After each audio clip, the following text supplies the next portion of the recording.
Sampurasun, Assalamualaikum warahmatullahi wabarakatuh. Kembali lagi di channel Triaji KJ Official, dan di video kali ini saya akan menceritakan tentang kisah pendakian mistis. Pendakian yang dialami oleh salah satu pendaki di Gunung Ciremai. Pendaki itu disesatkan dan diselamatkan di Gunung Ciremai. Untuk kisah lebih lanjut, langsung saja simak dan dengarkan. Dalam hitungan ketiga, 1, 2, 3.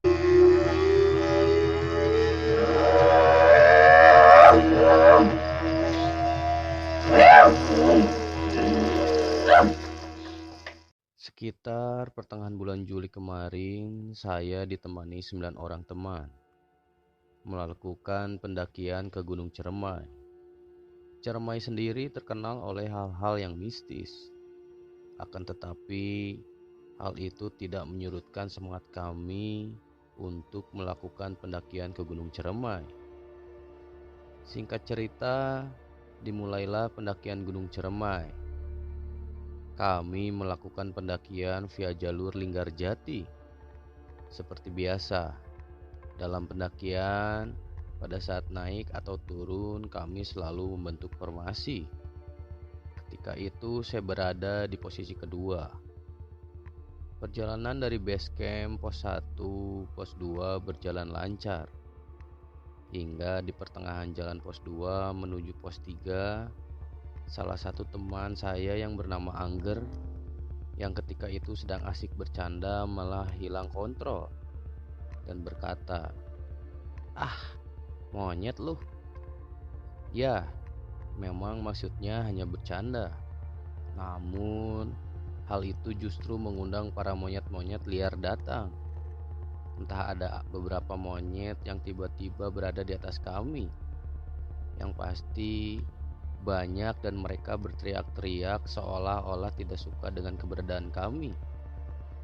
Namun, kami memutuskan untuk terus melanjutkan perjalanan, meski dengan suasana yang agak sedikit tegang.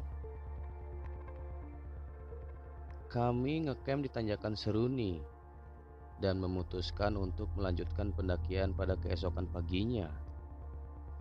Singkat cerita, keesokan harinya sampailah kami di puncak Gunung Ciremai. Berbeda dengan saat naik. Saat turun dari puncak, kami berpencar terbagi menjadi beberapa kelompok. Perjalanan turun terasa agak lama, entah karena apa. Sampai salah seorang teman saya yang bernama Sogi berkata, "Noh, dia tenda kita," sambil menunjuk pepohonan yang berada di bawah kami. Anehnya, hanya Sogi yang melihat tenda. Saya dan beberapa teman lainnya tidak melihat apapun. "Mana ada tenda sih, Gi?" "Itu tenda. Buta mata lu ya?" Dengan nada yang sedikit tinggi dan menunjuk ke arah yang sama. Padahal jelas-jelas tidak ada tenda sama sekali. Kami lalu melanjutkan perjalanan dan akhirnya sampailah di tenda kami. Setelah makan dan istirahat, kami lalu memutuskan untuk langsung turun gunung. Sekitar jam 9 malam kami mulai perjalanan turun. Perkiraan kami ketika itu mungkin jam 1 atau jam 2 kami telah sampai di base camp. Formasi saat turun ada perubahan. Saya kini berada di posisi terakhir, sama seperti saat perjalanan turun dari puncak Gunung Ciremai. Perjalanan turun menuju base camp juga entah mengapa terasa begitu lama. Saya yang berada di posisi terakhir merasa seperti ada orang di belakang saya, tapi tidak saya hiraukan. Mungkin hanya perasaan saya saja. Lalu ketika sampai di kuburan kuda, Mulyadi yang berada di posisi ketiga tiba-tiba berjalan putar balik dengan muka yang panik. Saya yang melihat tingkah laku sobat saya itu cuma bisa bilang, "Muh, jalan terus, numpang-numpang, kita nggak ganggu kok." Dan akhirnya sampailah kami di pos Condong Amis sekitar jam 2 WIB. Karena hujan turun, kami pun memutuskan berteduh di pos, menunggu hingga hujan reda. Beberapa orang kami langsung tidur. Hanya saya, Sogi dan Henry yang tidak tidur. Saya dan Sogi yang sangat kelelahan, tanpa tidak sadar ikut tertidur seperti yang lain. Namun, tiba-tiba Henry membangunkan kami semua dan berkata, "Ayo, ayo, lanjut jalan." Dengan nada yang sedikit panik. Dan kami pun melanjutkan perjalanan sekitar jam setengah 3. Padahal hujan belum begitu reda. Baru saja melanjutkan perjalanan, kami menemukan jalan bercabang. Henry dan Alam yang berada di posisi paling depan saling beradu pendapat. Sementara saya hanya diam dan merasa sosok yang mengikuti saya dari tanjakan Seruni mulai memanggil-manggil nama saya. Namun saya coba tidak hiraukan. Mungkin hanya perasaan saya saja. Setelah perdebatan yang cukup alot, akhirnya kita sepakat memilih jalur kanan. Jalur yang dipilih Henry. Anehnya, jalur itu sedikit berbeda seperti jalur yang kita temui pada saat naik. Namun, kita tetap meneruskan perjalanan.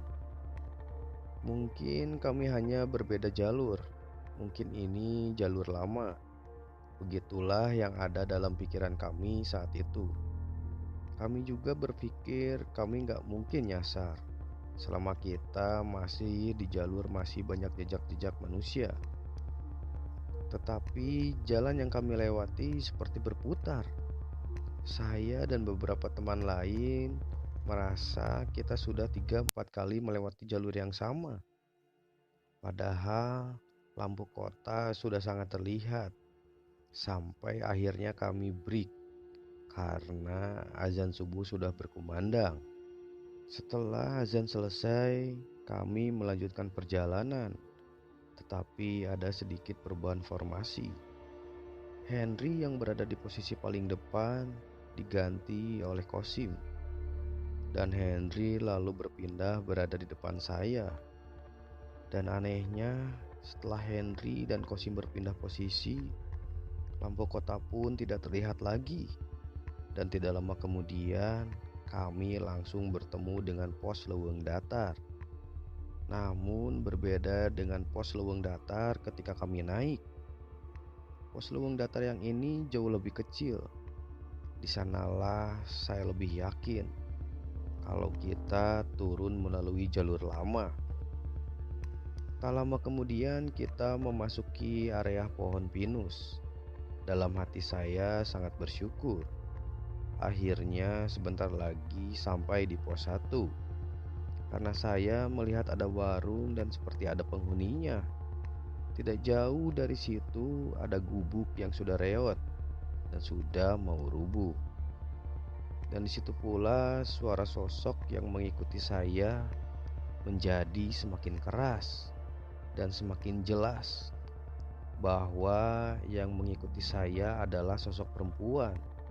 Suara itu kemudian berpindah dari belakang menuju samping kanan saya. Tetapi saya tidak ingin menoleh dan menghiraukan suara tersebut. Saya berusaha tidak panik. Tetapi Henry yang berada di depan saya ternyata juga ikut mendengar suara itu. Bedanya, Henry menoleh ke arah kanan dan menyenter arah kanan seperti mencari sumber suara tersebut. Tidak lama kemudian, Henry jatuh. Tidak jauh dari tempat Henry jatuh, saya ikut terjatuh. Bedanya, saya jatuh lebih parah, sampai terguling-guling, seperti ada yang mendorong dari belakang. Kaki saya sedikit terkilir, tetapi keadaan memaksa saya berdiri dan tetap melanjutkan perjalanan dengan kaki terpincang-pincang. Dan akhirnya ketika jam 6 pagi kami sampai juga di pos 1 Cibunar. jauh meleset dari perkiraan awal kami.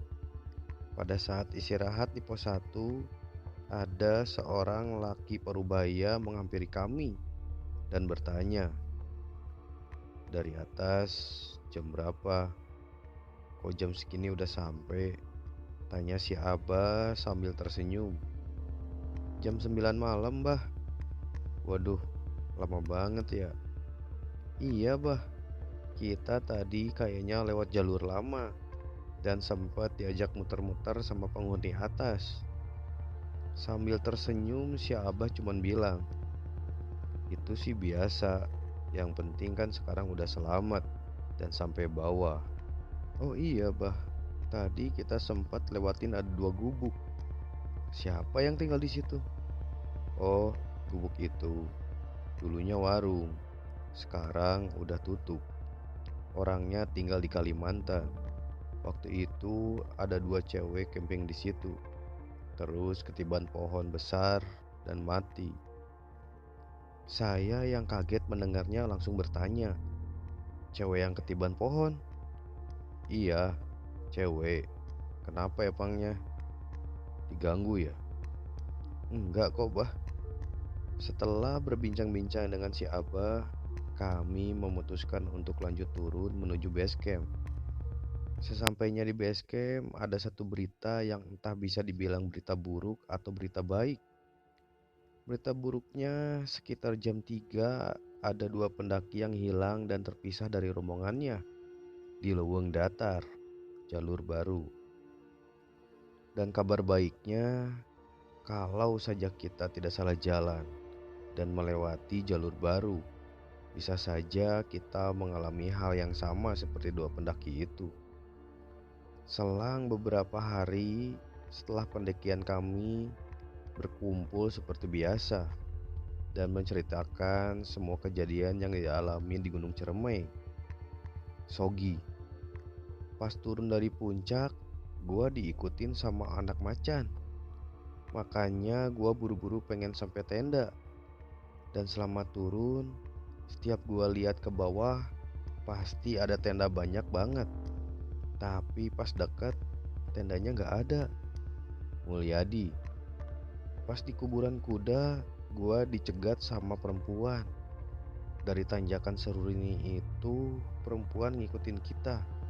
Tapi pas di kuburan kuda, dicegat gua. Kayaknya sih nggak ngasih jalan gua buat lewat. Saya, sama kayak Mulyadi, gua juga ngerasa diikutin perempuan dari tanjakan Seruni. Malah manggil-manggil nama gua terus. Tapi gua diemin, gua nggak nengok. Pas Henry pindah ke depan, dia juga dengar kayaknya. Dia langsung nengok. Makanya gua sama Henry jatuh. "Henry, pas lu semua tidur di condong amis, tiba-tiba tabunan sampah gua mati. Terus gua ngeliat kayak orang gede hitam diri di belakangnya. Angger kayak pengen ngambil si Angger gitu. Makanya gua langsung bangunin lu semua. Gua takut si Angger kenapa-napa." Kosim, kalau gua nggak ngeliat apa-apa. Cuma gua ngerasa ada yang beda sama si Henry.